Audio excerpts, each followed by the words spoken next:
Heather's going live on Facebook. Thank you. So that means anyone that wasn't able to join us can then watch us and join us later. All right, so I'm going to also just like spotlight me and Yair so we can see his embarrassed face when I talk about him. So thank you everyone for joining us. For those of you who don't know me yet, by the way, I'm Talia. I'm the new Shlicha at CBT. So thank you for joining us on this Sunday morning brunch afternoon. And it gives me so much pleasure, and it's really just so fun that I get to introduce you to Yair Agmon. He is a filmmaker. He's a writer, a published author. He has 5 books, 2 of which I actually brought with me on Shlichut. He is a TV creator, a columnist. He even has a weekly column about Parashat HaShavua in Makor Rishon. And he is also a father of 2 adorable kids, Chaya and Noach. I think just for that alone this year, he deserves an award, much like all the parents for young kids this year. And it's just so wonderful that I get to introduce him to you. He's had tremendous success in Israel. He graduated from the Sam Spiegel Film and Television School. So full disclosure, we were classmates. We even got the amazing opportunity of going to Tribeca Film Festival with a film that Yair directed and I edited. And since school, he's really been just like skyrocketing with so many amazing projects. His first feature-length film about his mother, Yair Agmon, was nominated for the Israeli Academy Awards. And so was his web series, super successful web series, The Hitchhikers, that then won Best Web Series of 2019. So we'll talk about that a little more.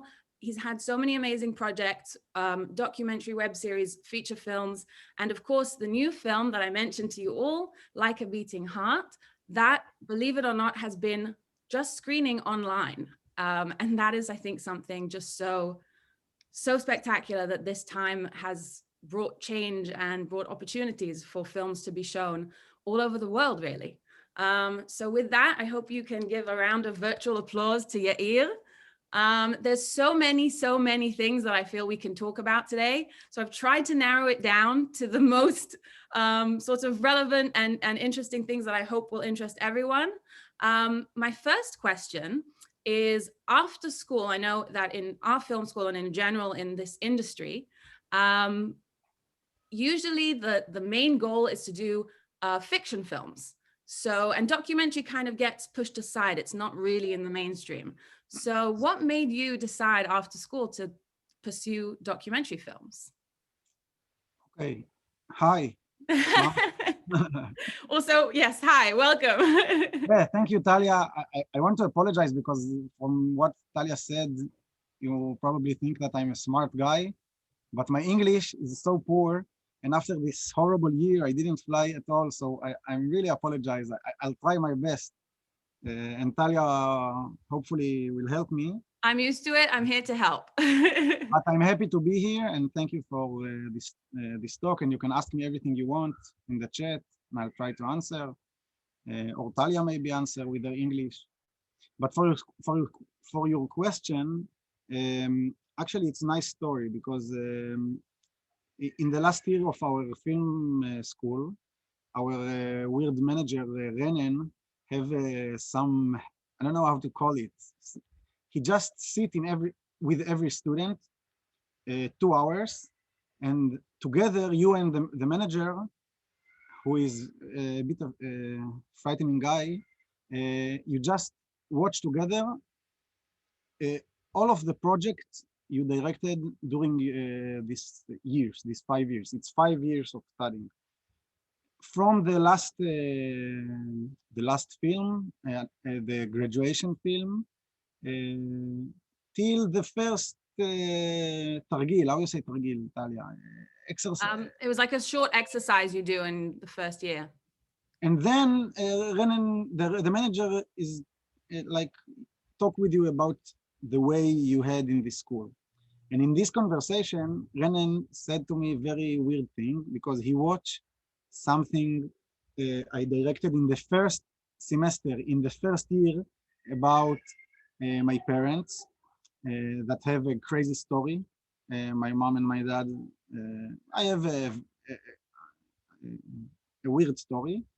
So it was like a 3 minute film about הדלקת נרות חנוכה of my father and my mother together.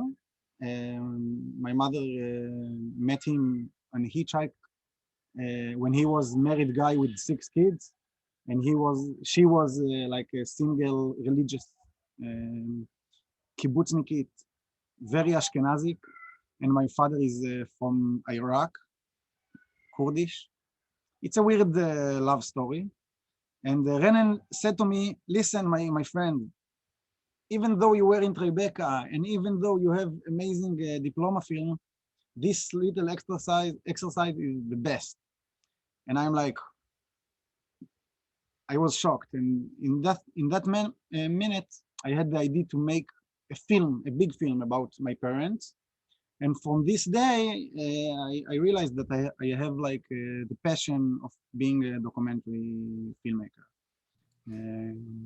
I still have to do fiction, but it's much hard for me to write and to produce. It's like it's heavy to do fiction. And in documentary, I'm like at home. This how I feel. You found your niche. Yeah, it's not niche. It's like passion. Yeah. And I recommend, by the way, that everyone sees this film, Yair Agmon, that Yair made, because besides just the amazing story of how you came into this world, it just also shows, I think, you know, your love for your mother in such an amazing way, and that just your road, you know, coming to accept the way you came into this world and coming to appreciate her, I think is just so wonderful. So that is another recommendation. But with that being said, do you think that a documentary filmmaker, or in general filmmakers, need to show themselves on screen and need to sort of expose that very personal place? It's a good question. You can hear my kids? I can see her in the background. היי, רוצה להגיד שלום? אפשר. I need to give her a hug. תגידי שלום לכל האנשים. יש פה הרבה אנשים. תגיד להם שלום. הם מאמריקה.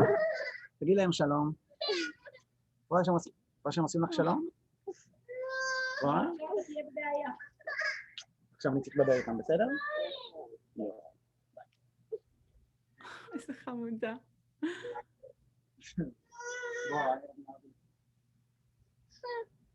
הנה, זה נוח. שלום, תגיד שלום. Oh my gosh. Anyone who saw the film, by the way, Like a Beating Heart, at the end, you do get to see... Sorry. No, that's so great. Everyone I feel that saw the film also recognizes how they've grown up as well since the film ended.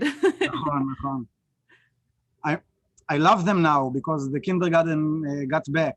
If we were talking a week ago, you didn't... Different story. לא היה נראה ככה. Anyway, I like films that giving me the feeling that the director is inside the film. It's not about exposure. It's about a feeling that he is together with me in this crappy world. And I love books that doing it. I love fiction films that doing that. And for me, like this, the film about my parents, so this is my story. So it's hard to be outside of it. But this film, in the first cut, in the first versions? כאילו גרסאות. The first versions. It was without me. Like it was a film about 6 men in Uman talking about Rabbi Nachman, and it was like okay. And then my editor and we understood that what I really want to say, it's like who is Rabbi Nachman for me in a personal way. And Rabbi Nachman, for me, have to, like, I cannot talk about Rabbi Nachman without talking about, like, the trauma that of the abortion, Stillbirth. stillbirth that me and my wife had. Like, I cannot talk about Rabbi Nachman without walking in this road. So for me, it was like, I cannot talk about like all my career, but like, for example, in like a month from now, it's going to be published a new film that I directed without me. Film Wow. without me, Baruch Hashem. It's about the corona in Ichilov, in the big hospital of Tel Aviv. I was document there for a year now. Wow. So it's a film about a year of corona in the hospital of Tel Aviv. And I'm not in this film. I'm outside, and it's okay. Like, I think every project needs to be like, you need to listen to it and to say, okay, this is what he needs. Nice. So with talking about, as you said, your connection to Rabbi Nachman and going to Uman and filming there, how do you feel? I think it's really interesting that you bring yourself and your religious connection as well in a very secular world. I feel that the filmmaking world is very chiloni, very secular. So how do those two things go together? You know, your datiyut, your religious feelings in a secular filmmaking world. So I don't know what's going on in Maryland, who is Rabbi Nachman in Maryland, but in Israel, Rabbi Nachman is the biggest rabbi. Even though he died 200 years ago in Uman, in Ukraine, he is very, very powerful rabbi in Israel. You can see his stickers in grocery shops, and you can go to very ultra-religious communities, and Rabbi Nachman will be there. And you can be in the south, in Ayarot Pituach, I don't know how you say, like very poor cities, and he will be there, very powerful rabbi. And he's the only rabbi that's every year 50,000 men, Israeli men, flying to be near his grave. So for me, it was a big chida, a big An enigma. Enigma, like, what's going on? Who is this rabbi? And then, as I said, I read him in a very, in a big depression, in the lowest moment of my life. And he really helps me because he was brave and he was honest. And in the Jewish world, he's, in my point of view, he's the only one who can really talk about the brokenness of life. That everybody is broke, I think. I broke. אפשר להגיד שבור, כאילו, it's a good translation, broke? I think you can say broken, maybe. Broken, sorry. Anyway, so this film was my way to understand, to explain Rabbi Nachman in a secular way, because I'm not religious. And for me, Rabbi Nachman he's a mentor, he's a teacher, he's a philosopher, and for, I think I'm... Noah gave us a good translation, imperfect. Perfect, yes. נועה פה, כפרה עליה. איפה היא? I know נועה. קיצר, I try to explain Rabbi Nachman in my point of view, which is very, very unique point of view for Rabbi Nachman in Israel. And I try to understand the disappointed, I don't know if you saw the film, if you watched the film, but the film is my... Your journey. My failed journey. Like I get to Uman to see that everybody have the connection to Rabbi Nachman like me, and this is not true. Like, the truth is that everybody has his Rabbi Nachman, and for me, for example, Rabbi Nachman is a very gentle person and very soft and very um, uh, uh, clean. And in Uman, in this first second, everything is so noisy and everything is so dirty and everything is so violent. So for me, it was a traumatic moment, and yet this is yet Rabbi Nachman. Like I try to understand to explain in this film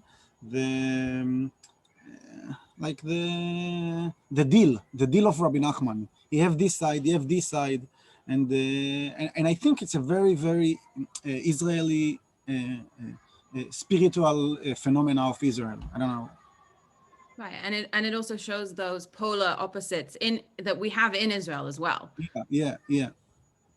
So what was that like for you to decide to go and leave your family also on Rosh Hashanah and go and film in this crazy place? And as you said, if you've seen the film, Yair had to stay in this room with other men. I think it's such a leap of faith, really, to even say you'll have a film at the end of it. So what was that like for you to make that decision?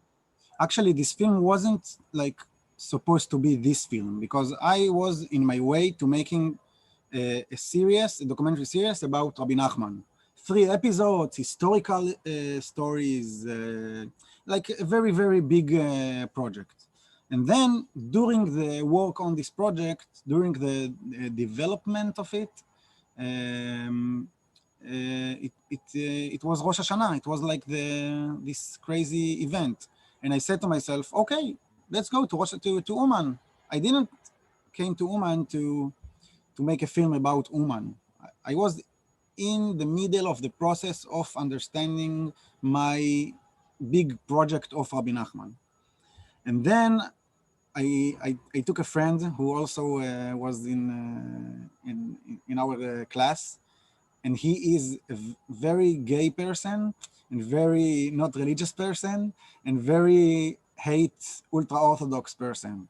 It was interesting to fly with Very, him. very secular. Very secular. I think he is the הכי secular שאני מכיר, the most secular person I ever met. And in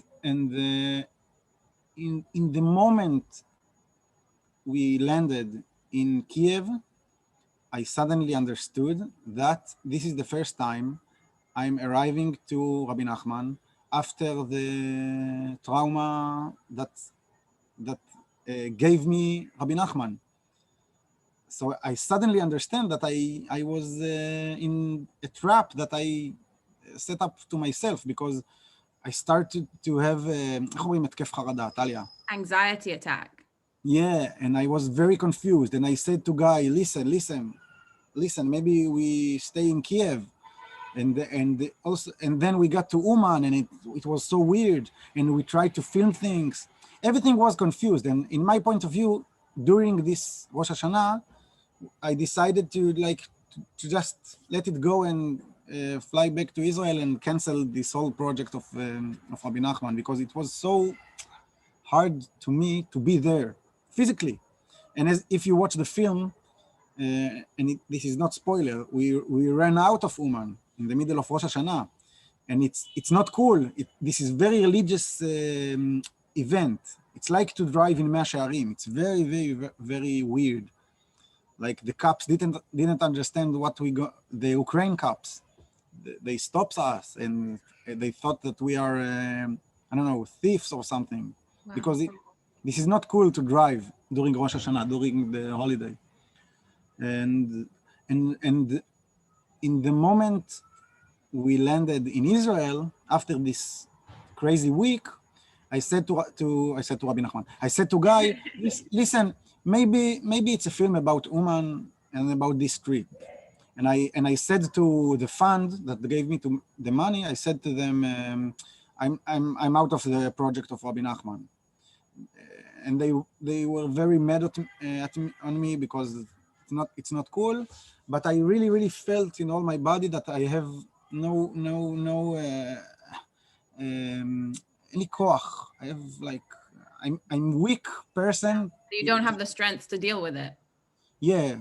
And then I discovered that the footage is a film, other film.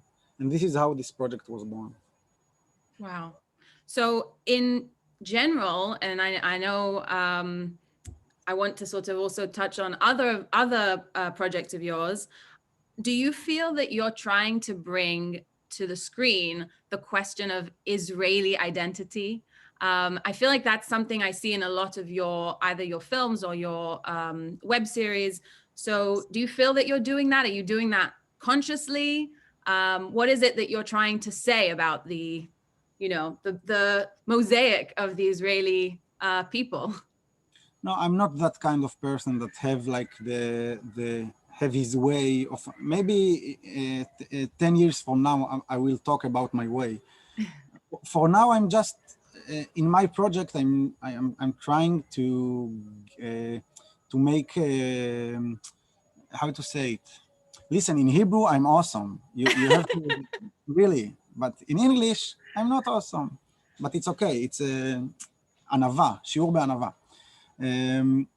I think the big deal of documentary project is to לגרום לאנשים אחרים לאהוב אנשים שהם לא היו אוהבים בדרך כלל. To make people love other people they may not be exposed to usually. Like in the moment you see a person that you and you love him, so this is the documentary moment in my point of view. And I'm really trying in my project that people will end the film and the episode and the series, and they said they will think to themselves, I love these guys. I love this Haredian guy. I love this Arab guy. I love Breslevers. I think it's this is like what I'm trying to do, and it's really hard because in the editing room, Talia probably knows, the dirty part of life are the best because they are interesting, and it's hard to give like interesting interesting documentary moment, and yet to stay in love with the people. יצא לי מאוד מבושם, אבל... No, it's, I feel like it's completely understandable. You're trying to create empathy and just sort of show people that you might not on a regular day have interactions with different types of people, and yet when you see them on the screen and you hear their story, you feel like you can identify with them. Yes, and I think in Israel now, I don't know, maybe also in America. I think in America also, people hate each other, and there's a lot of divide. Yeah, and the Facebook always, you always angry on something on Facebook, and I think this is a good spot to be in as a filmmaker, like to be against the hateness. אפשר להגיד hateness? Not really. איך אומרים שנאה? Hatred. Okay. With that in mind, I think it's a good time to show the episode you wanted to show us from the Hitchhikers. And I think also that, as you mentioned, it's such a tedious editing process because you have, for those who don't know what the Hitchhikers is, it's a web series. You've had 4 super successful seasons. And as I said, won the award for Best Web Series. Yair also, by the way, I forgot to mention, is somewhat of a social media celebrity now, and has so many followers. So I think that's also another, it's just an amazing thing to see in this documentary world, is how Facebook and social media has contributed to the success of this show. And as you said, you can see all the comments, you can see how people have just love outpouring to all the different characters in the show. So this show is a web series. Episodes are about 5 minutes long, bite-sized kind of thing, and just showing such a wide variety, such an eclectic group of different Israelis, different people. It's completely not scripted. You just pick people up that are hitchhiking at the side of the road. And as you said, you have to edit it down. You usually ride with them for a while, right? Yeah, like half an hour, 30 minutes. And then you whittle it down to about 5 minutes of, what this person's story is. So I'm going to share my screen and we're going to watch one episode Yair wanted us to see today. And just to give you a taste of what the Hitchhikers is. לאן צריך? Oh, sorry. מה קורה? לאן צריך? תיקח אותי לעצור את ירקונים איתך? יאללה, בוא מוני. שלום עליכם. אהלן וסהלן. מה נשמע, אחי? מה נשמע? איזה עייפות. עייף. תודה לך. באהבה, נשמה שלי. תודה רבה, אחי. איך קוראים לך? פאדי. ומה יש לך בצומת ירקונים? וואלה, אחי, אני הולך לעבוד עוד משמרת. מה זה אומר? עובד עכשיו פה, סיימתי את העבודה שלי. ועכשיו אני הולך עובד עוד בעולם אירועים. עד 3 בבוקר. באולם אירועים? בעולם אירועים. שמה אתה עושה שם? מה שהם מבקשים אני עושה, שטיפה, ניקיון, דברים כאלה. אז אתה בעצם מתחיל יום עבודה ב-9 בבוקר ומסיים ב-3 בלילה? בוא'נה, איזה טירוף. וואלה, אחי. אני אומר לך, אני כבר מהתחלת שבוע, באמת אין לי כוח לעמוד. רגע, מאיפה אתה? אני משמרון, מאזור תפוח. תפוח? מה, מכפר? מהכפר של עקרבה. עקרבה? עקרבה. אתה מכיר? וואלה? כן, הייתי שם בצבא. עשיתי שם מעצרים.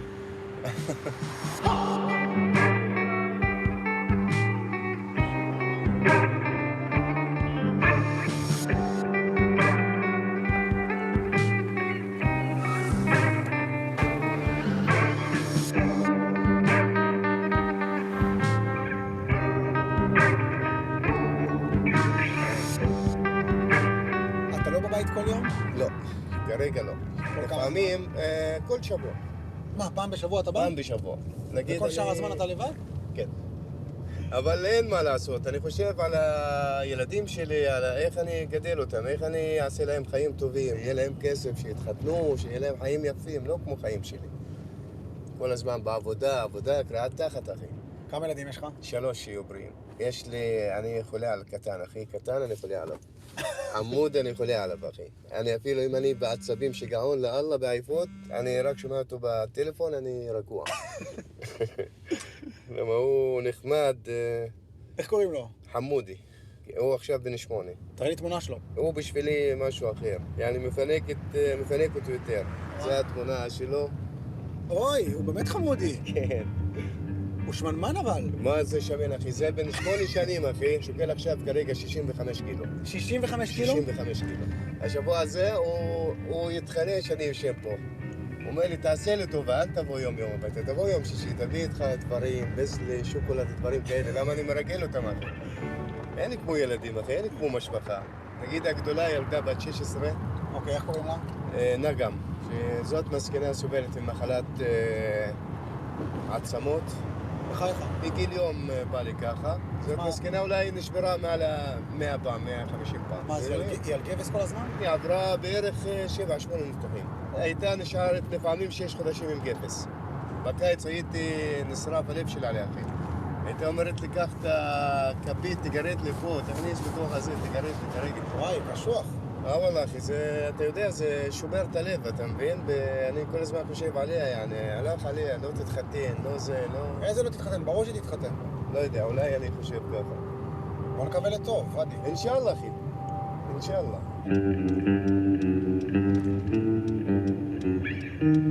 תגיד לי, מעניין אותך הבחירות עכשיו שיש בישראל?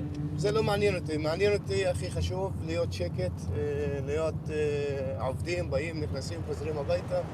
אבל לא אתה, נגיד אנשים סתם בעקרבה, איפה שאתה גר. כן. אז זה מעניין אותם הבחירות? הם חושבים על זה? יש אנשים מעדיפים את ביבי. מעדיפים את ביבי? כן. למה? לא יודע, בגלל שעכשיו הרוב, נגיד, נוטלים להם אישורים, עבודה, דברים כאלה. אתה לא יודע אם בא לך אחד, נגיד, יותר קרוע, אתה לא יודע מה יקרה, אחי. אנחנו עומדים על אישור עבודה, אחי. אם אתה לא מקבל את אישור העבודה, אתה מת בבית.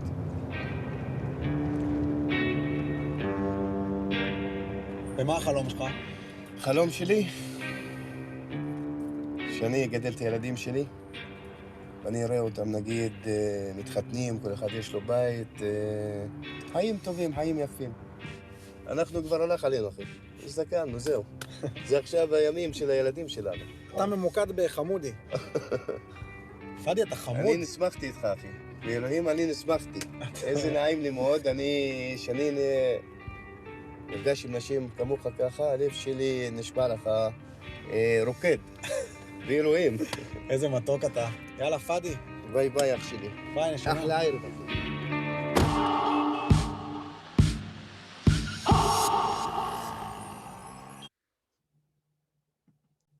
Okay.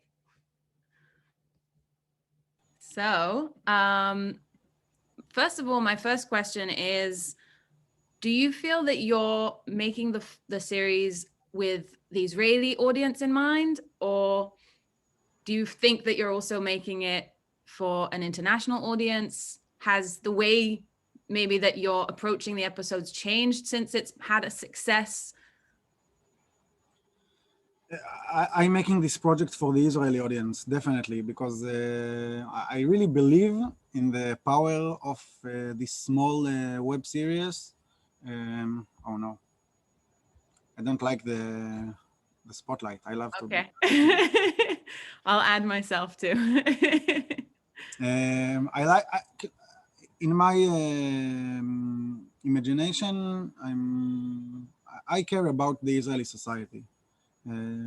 And I think when they will watch a Palestinian guy from Aqaba, like the enemy, and then they will see how sweet he is. It's a good thing to this land, to this horrible atmosphere that we have around. And it's not only Fadi. Like if you will see I don't know, I have something like 40 episodes. If you will see all of them, you will end it, I hope, like full of love to this society and to this place. And I know it's like it's more complicated than I show the things, but this is my side. This is my like my job to לאזן. how אומרים לאזן? To balance. To balance something. And I must admit that it was a big success in Israel, and then we fly many times to the States, to New York and to Milwaukee, and we show the episodes, and every year it was like a huge success, and people really likes it. And then I understood that it is like I was shocked that people from outside the world care about it. And I think 2 years ago, the משרד התרבות, called, איך אומרים משרד התרבות? The Office of Culture in Israel? Yeah. They bring, I think, 30 journalists from all around the world, and they asked me to show them the episodes and to talk with them. It was awesome. And I hope to do it till I die, this project, to talk with people like standing in the bus stations and just talk with them. And I can say also about me that it's very healthy thing to do, to talk with other people. So I really like this project. Do you think that you choose the different stories? Because I'm sure there's many stories that don't make it in the show. Do you choose them differently now that you're thinking of the audience?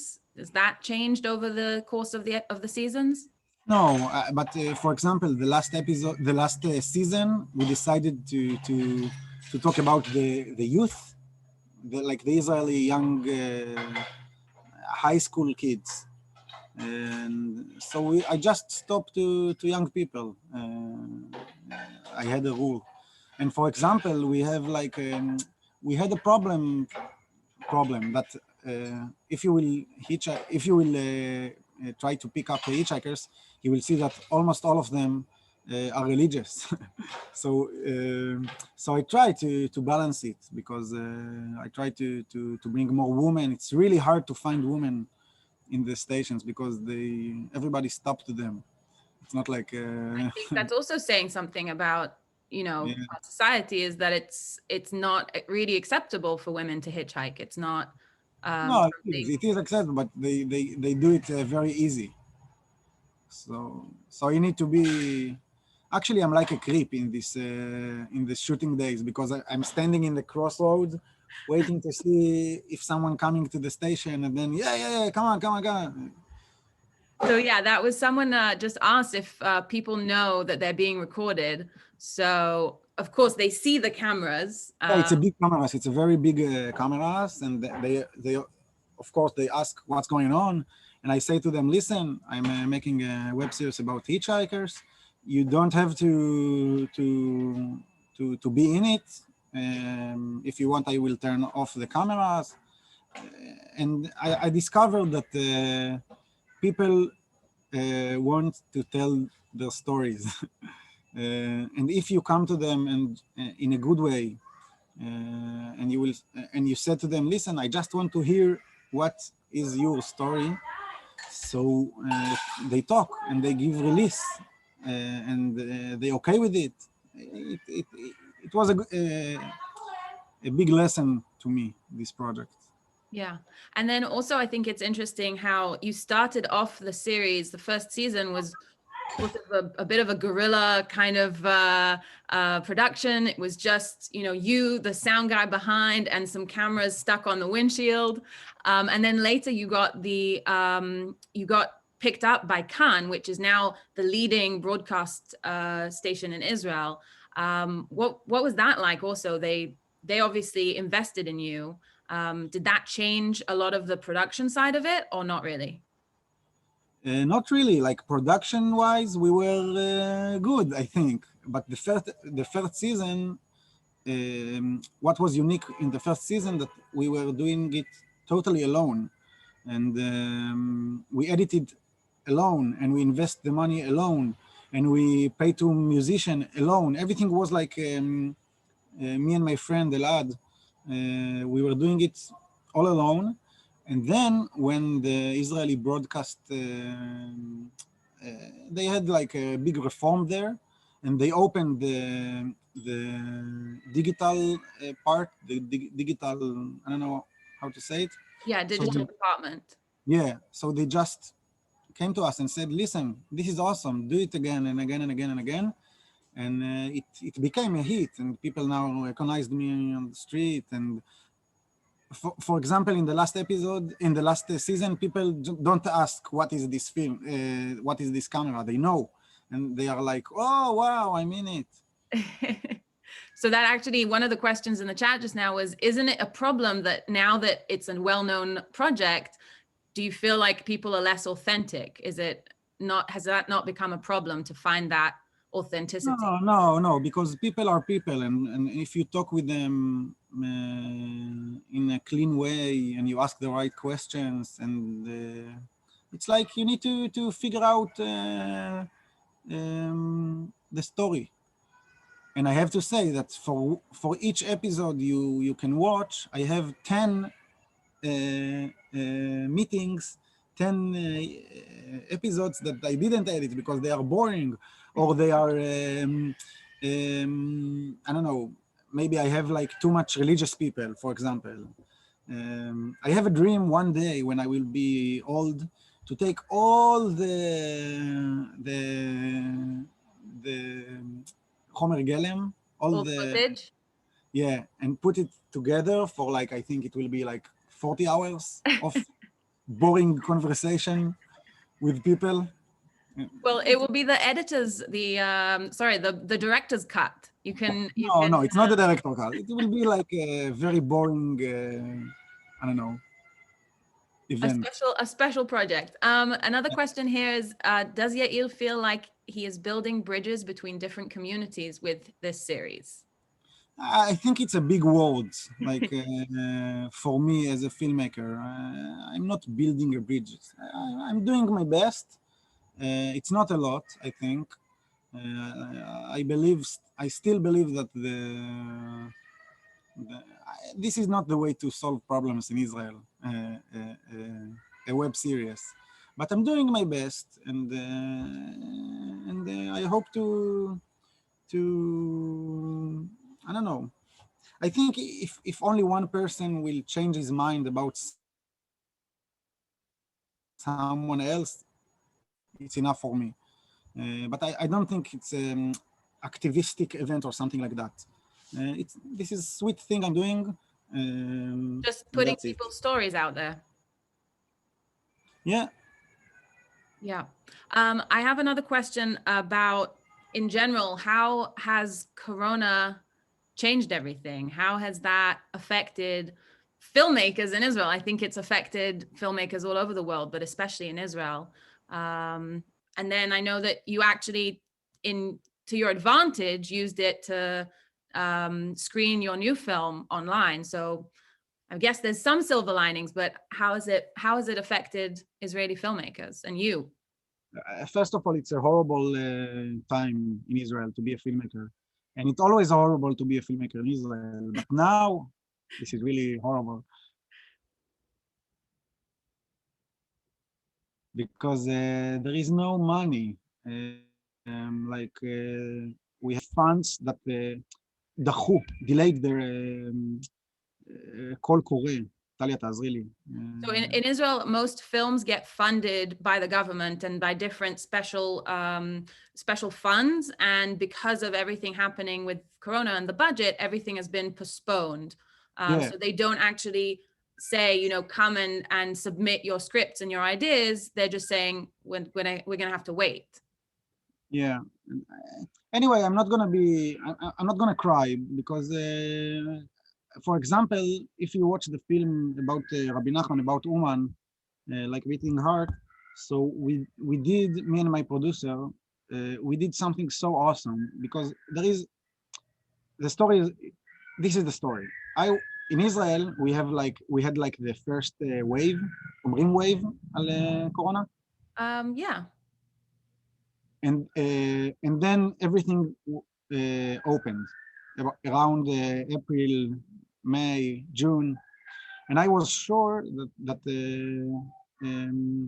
I will have cinematics and I could do a real event of the film in Rosh Hashanah. My goal was during Rosh Hashanah to do something with this film, and then we had like the second wave of the Corona.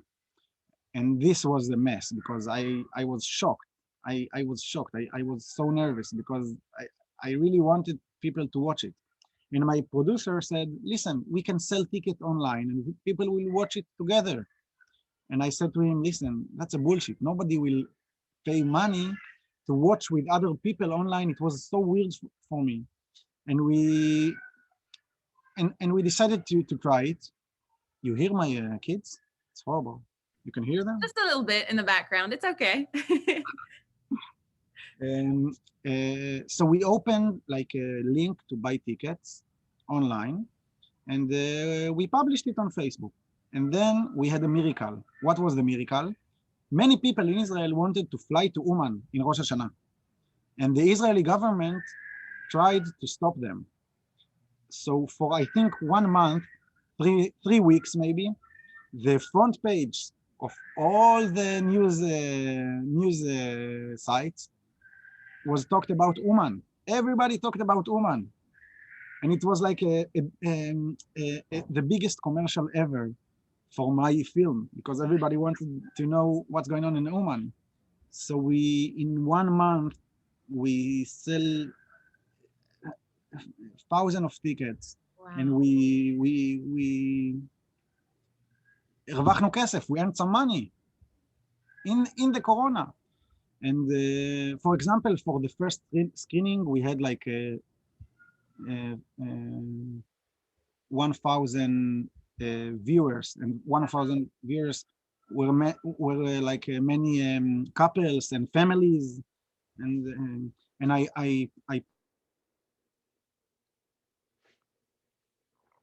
I published on Facebook that if someone wants to do a small screening to his family or something, So I will send him a link and he will give me some money. Anyway, it was a big success and surprisingly successful. We were shocked. Yeah. No, I think it's amazing that the fact that everyone was home was actually to the benefit of the film, because unfortunately, most of the time when it comes to documentary films, it's usually festivals and cinematheques, and it's very small screenings. It doesn't usually get such a wide spread and be so much in like the mainstream mind. And I think that especially with Corona, everyone looking for content and looking to watch things, but also with just social media and how, one Facebook post can go viral, and then everyone can see it. I would love to open it up now to anyone if you have questions. Someone's asking if you can sell the movie to Netflix, etc. You have the phone of Netflix? If you have the phone, I will call them. Yeah, I think they'd also like the Hitchhikers. Maybe it's a good binge. So if anyone wants to write in the chat. Also, someone asked, when did the Hitchhikers start? Wasn't it 2014, 15 or 16? 2016. 16. So if anyone has, I can't see if there's other questions that I missed before, but if you have any questions, you can feel free to write in the chat or unmute and ask Yair anything.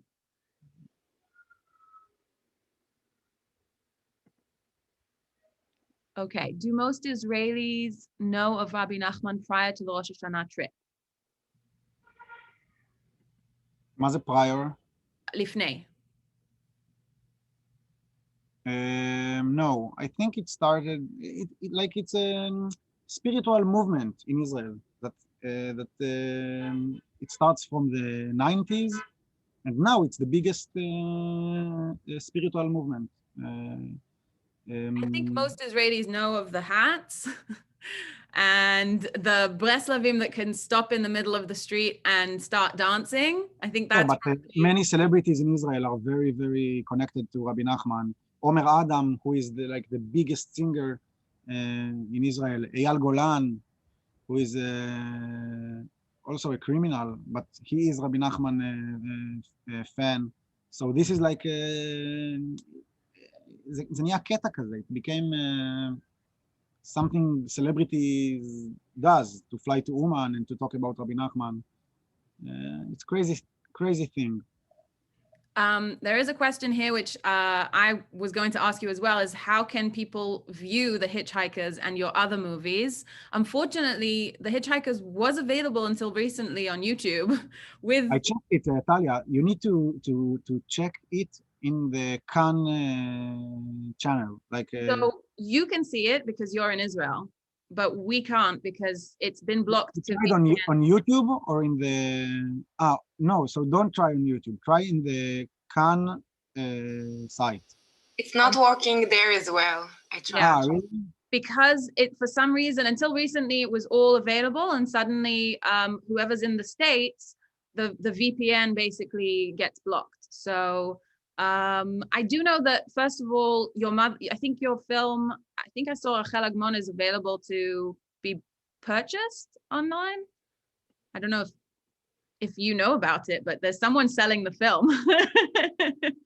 I will send Talia a link to the film about my mother, and the Hitchhikers, I will figure it out. Yeah, because definitely Khan should know that everyone in America and lots of shlichim are loving, all these series and showing it to their communities. It's a wonderful way to show, that just so many different Israeli characters and all these different personal stories. Please let everybody know that I like to travel to America. This is I want you to invite me to talk about the Hitchhikers, and then I could be in New York a bit. Yeah.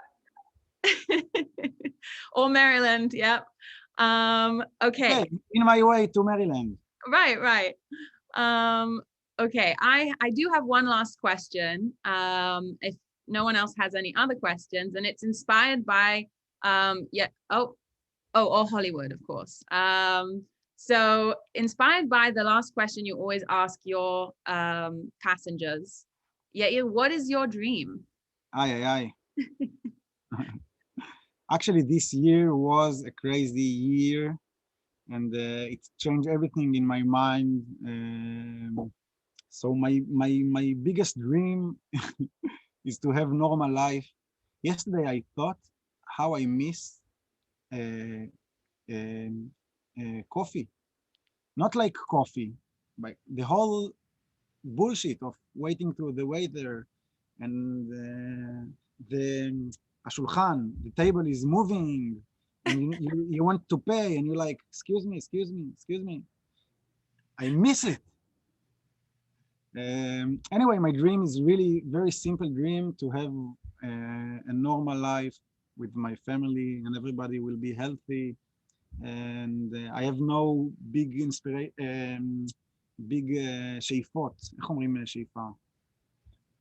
Aspirations. Aspiration.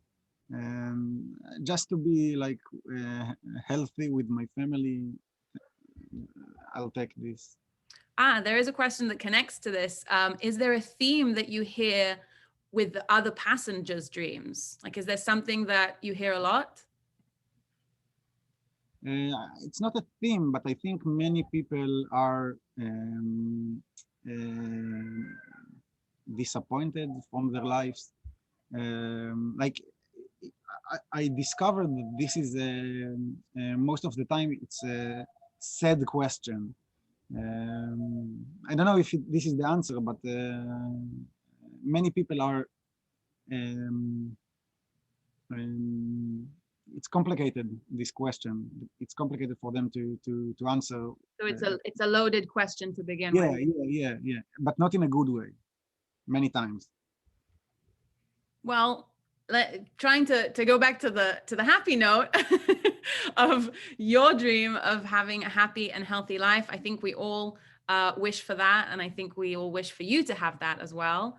And just again, thank you so much for joining us today, for being here with us, for being so candid and open. I think everyone enjoys your honesty as well, and I think that's also what comes across in everything you do, in all your films. You enjoyed my English also?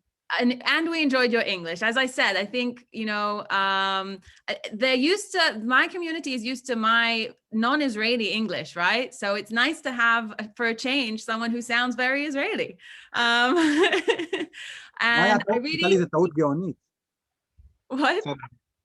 My mistake. I had an awesome mistake. I need to tell my wife. You got your point over, and I really do think that the most important thing for us to see is how genuine you are, and it really does come across in every one of your projects. You know, in your films, in your series, in your books. And I think that's what's so important for filmmakers, and especially in documentary filmmaking, is to really feel authentic and feel like you're saying what you think, and not censoring it, and not, you know, pretending, and not giving us false ideas. So thank you so much. If you want to look at the chat as well, everyone is very excited to have you, and just also inviting you here. When you can finally fly, come over, and we would love to host you. Yes. And Yashar Koach and all that. So thank you everyone for joining us again. Thank you. And thank you, Yair. Thank you, Talia. Take care, חברים. Thank you for your nice night. תודה רבה. יאללה, ביי מתוקים. ביי. Yay.